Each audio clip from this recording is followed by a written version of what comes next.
అందరికీ నమస్కారములు. మనం ఈ రోజు నుంచి హనుమాన్ చాలీసా నేర్చుకుందాం.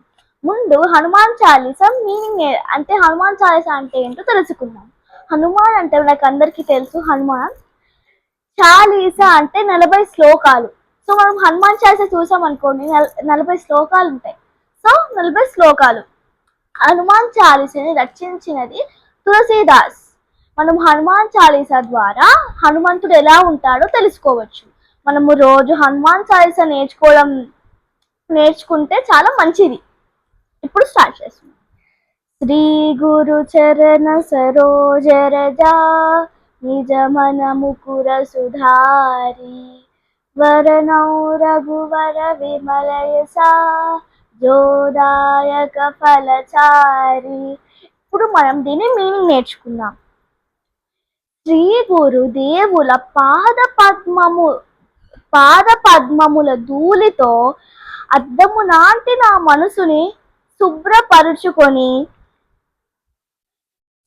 చతుర్విధ ఫలములనిచ్చు శ్రీరాముడి కీర్తిని నేను తలిచెదను. బుద్ధిహీనతను జానికై సుమిరౌ పవన కుమార బలబుద్ధి విద్యా దేహుముని హరహు కలేశ వికార.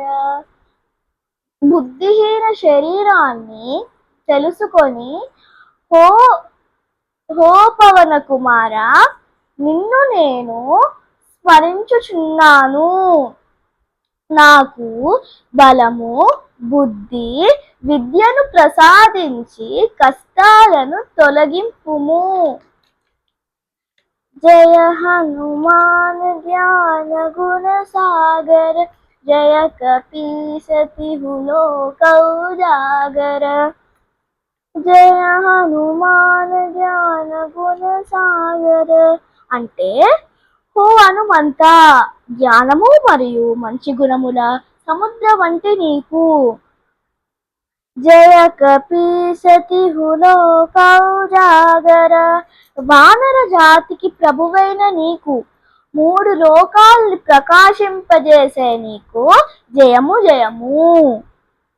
రామదూత తులిత బలదామ అంజని పుత్ర పవన సుతనామ.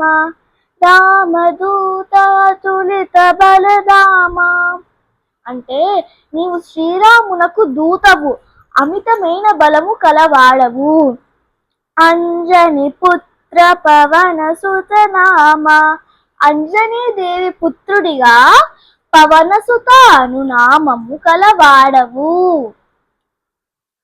మహావీర విక్రమ బజరంగి కుమతి నివార సుమతి కే సంగి.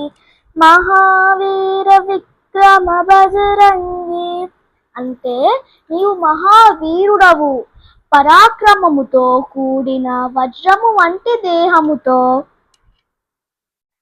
కుమతి నివార సుమతి కే సంగి, చెడుమతి గల వారితో నివారించి మంచి మతి గల వారితో కలిసి ఉంటావు. కంచన వరణ విరాజ సువేశ కానన కుండల కుంచిత కేశ.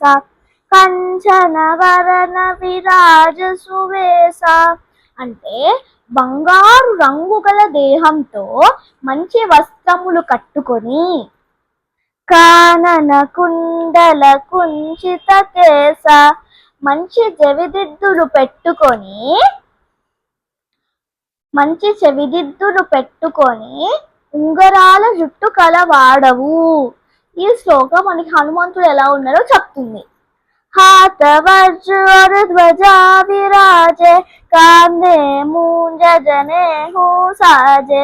हाथ वज्र और ध्वजा విరాజే అంటే ఒక చేతిలో గద మరి ఒక చేతిలో జెండా పట్టుకొని.